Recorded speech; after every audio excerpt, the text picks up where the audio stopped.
This is a 2009 Cobalt XFE. The XFE was to GM what John McCain was to the Republican Party. Where were you 9 years ago when we needed you? A new review of a Cobalt. You won't get chicks, but you'll get far. And if you don't want this Cobalt, I'll take it home.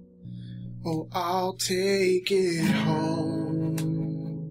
The Cobalt XFE demonstrated what was possible if you focused a commuter. Oh sure, yeah, you can make a car faster if you up the compression and roll dice with piston rings and cylinder heads and court-forced injection like the Cobalt SS, but the XFE is something different. Mark of excellence! Oh sure, let's make up an award and then give it to ourselves, because Jeep didn't do that with their trail-rated mission-accomplished lickin' sticks. The XFE was one of the last cheap cars where responsibility lied in the pilot's hands. No traction control, electric windows, cruise control, anti-lock brakes, leather, or even much noise dampening. The XFE Cobalt is GM giving one last nod to the skeleton cavalier. 40 miles per gallon, yeah, that's the magic number. Remember all that performance talk I was just going on about? What if all that tuning know-how was performed in reverse? The Cobalt XFE was GM's quiet, fuel-efficient response to the four-door Toyota Yaris and Ford's never mind the new Mustangs coming out, go Honda. 40 miles per gallon is the winning daily number, and the XFE would cash in if driven carefully. And 40 miles per gallon is trespassing on Prius territory in a car that was had new off a leprous car lot for $12,000 new, while the dealer rats were scurrying down the flag ropes to GM's listing 2009 ship.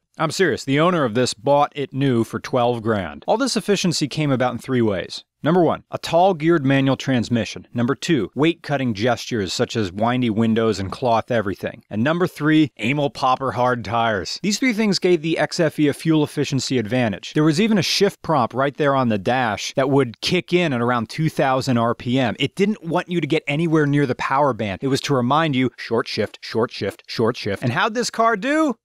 No one bought it. No one. Why? It's not a Prius. It doesn't look like a Prius. It doesn't look fuel efficient. It looks like just another cheap American car that's destined for maybe rental cars or just passing it down to your kids when you buy a new Lexus. All it maybe has going for it is, my big C5 brother's gonna beat you up. Look at my taillights. I'm just like him. I mean, it tries to get around its small size by having big Coupe de Ville doors that take up parking spaces on either side of the car if you open them all the way. Now seriously, look how wide these things are. The gear shift doesn't feel like it has linkages. It's surprisingly tight. It feels like it's going right into the tranny, but it isn't, so right on there for having a slick gearbox. Oh, in no way can you drive this thing aggressively. Those rock-hard tires cry in pain the second you try to go fast or take any sort of curve. I mean, it's like driving it through a 70s action movie. You couldn't even get cruise control. Oh, you could, but you would have to bump up to another trim level, and that would cost a whole lot of money. But fortunately for you, this is one of those electronic throttles, so you can buy an aftermarket cruise control kit, put it in, go, hey baby, how you doing? To the ECU, and hey, you got cruise control. And to keep costs down, independent suspension was passed over for whatever this is. Put me in, coach. I'm ready to play. Man! I'm back in the high life again. Right.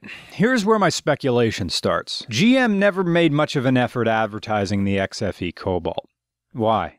Well, the Volt was coming out really soon, so why worry about Cobalts? Why did GM even bother making a fuel-efficient version? Here's my theory. The XFE was a ledger filler. It was never meant for the show. All it does is satisfy a tax bracket or litigation loophole for General Motors. I can picture it now. A salt and pepper data analyst at GM sits in an office in Wilmington, Delaware. A ream of papers drops in front of him, and he indifferently reads some figures and looks up at his junior data analyst and says, "Did we meet unit average efficiency standards?" "Yes, we did," the junior analyst proudly responds, and he points to an Excel spreadsheet printout.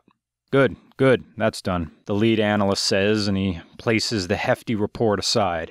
And down there in that tall stack of papers, a certain submodel based on the Delta platform stands out in green highlighter. Immediately it's forgotten. Just a moderate tweak to meet the numbers, oh well, so it goes. Did GM know the gem they built? It may be one of their greatest creations, and they didn't care. It was just meant to fill a spot, to get them to meet numbers, that's all. But quietly, they built one of the most fuel-efficient cars they ever made, and no one really remembers it because the Volt was coming out. But if you can find an XFE, odds are the owner doesn't even know what he or she has. They just know they're paying less for gas every month. If you can find an XFE, take a second look. So if you find a no-use Cobalt, buy it now and don't you hold off. 'Cause the guy who sold it before was dumb. He doesn't know what he lost. Chevy Cobalt's underrated and pleasant. The 2009 model is frankly a present to anyone searching for fuel economy. It's the official car slayer of corporate taxonomy.